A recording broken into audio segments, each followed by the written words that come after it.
Good evening, Rotorua. Tonight on City News, the RDC Innovation and Improvement Manager says the Lean Thinking program will save council money. The Plunket Bear Hug Appeal is launched at Plunket House, and nearly 200 youngsters take part in the Rats Duathlon. A trip to Japan has confirmed for Council Manager Mio Katovich that the Lean Thinking strategy he's introducing at Council is the right move. Lean Thinking, or Kaizen, is a model invented by Japanese car giant Toyota and aims to maximise customer value while minimising waste. Mr Katovich says Lean Thinking was introduced at Council to improve customer service and help with the Council goal of saving money. We've gone with lean thinking, and people tend to think lean, mean, and it's nothing about mean. It is certainly about making things more efficient, but not necessarily cutting. Yeah, so it's not always about saving money, is it? No, actually our focus was to save, and we still will save $1 million a year for the next 10 years, so $10 million.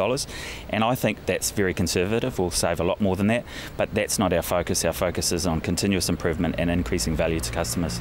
I'd certainly like to get to a point where we're probably one of the first local authorities in the country to reduce our rates, and I think that's possible. You know, we've only been doing this program for a short term, 15 months, but as long as we're persistent and we stick with this line, I actually can see we will get to a point where we reduce rates. And we have more from Mio Katovich later in tonight's City News. The local branch of Plunket launched their Bear Hug Appeal yesterday at the City Plunket Rooms.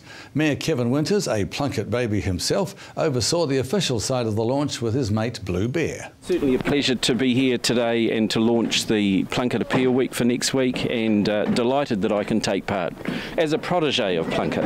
And I'm here with Charlie, who's got one of our Blue Bears, and this is Big Blue, and so Big Blue's going around the countryside and people can donate and have a hug with Big Blue for Plunket Appeal. Plunket Area President Emma Hardy says all money raised in Rotorua stays here to fund local programs. Plunket House is the local Plunket gathering where we hold all our groups. We have music groups, play groups, coffee groups for parents, and the services that we offer here are extra, so they're on top of our Well Child contract, which is government funded. So all the fundraising during Appeal Week next week is to fund those extra services. So all the fundraising done here in Rotorua stays in Rotorua, and it provides the groups that we need and that are unique in Rotorua for our community. And the Bear Hug Appeal starts on the 4th of March and runs through to the 10th. And still on the subject of children, the Rotorua District Council is holding a free event at the Redwoods on Sunday and is encouraging local families with young children to be creative, imaginative and have fun with nature. Art, stories, music and other such forest adventures is being held on Sunday from 1:30 p.m. to 4:30 p.m. under the sails at the Redwoods. Redwoods Centre Manager Julianne Wilkinson says the new event replaces the Children and Family Fun Day that's been held in the past. She says this is more low-key and suitable for families with children under the age of 10, focusing on kids using their creativity and expression. And Sunday, of course, is National Children's Day, so let's make it extra special for our kids, eh?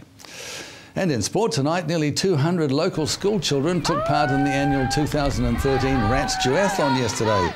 The run and bike event caters for all skill levels and includes an inter-school competition. Organiser Jenny Nunn says the event is about giving youngsters experience. Today is about giving kids, primary and intermediate school kids, their first experience, or second, third for some of them, experience in a duathlon event where they do the run, the bike and then the run. Now there's two different categories here though, isn't there? Because they're the bigger kids and the smaller ones. Yeah, we've got a long course which they do a lot more running and a lot more biking, and then we've got a short course for the kids as well. So that kind of, for those less competitive and for some kids who don't do a lot of competition stuff, it gives them the experience as well. Jenny Nunn says by hosting the race during school time, it's hoped to encourage schools to include the duathlon into their PE curriculum. And to rugby, the Chiefs play the Cheetahs in their first Investec Super Rugby home game at Waikato Stadium tomorrow night. Chiefs coach Dave Rennie says out of all the South African sides, the Cheetahs probably play a style that is closest to the Chiefs. For fans, there'll be the Chiefs flag giveaways and Catch for Cash. The new Chiefs song will also be launched along with 60 dancers. The new Chiefs cheerleaders and the infamous Mauri Toa group. Should be a great night out in Hamilton if you can get there. And the weather looks good, so for your weather, Rotorua, brought to you by Bidvest Food Service. Tonight, fine weather, light winds and an overnight low of 13. For tomorrow, Saturday, long sunny spells, light winds, high of 27 and a low of 14. And the outlook forward to Sunday, morning cloud, then fine weather again, light winds, a high of 26 and a low of 12. To the marine forecast now for Lake Rotorua, becoming southwest 10 knots in the morning, turning northeast 10 knots for a time late afternoon and early evening. Waves less than half a metre and fine weather. And remember, for program listings and other info or to upload images, check out our website. That's tvrotorua.co.nz. And still to come in tonight's program, Alan Solomon talks with local businessman Greg Brown about his support of the Geyser Community Foundation. We hear more from Mio Katovich and the Lean Thinking program. And Lisa Mansell has news about events coming up to promote health in the Te Ara Haroe.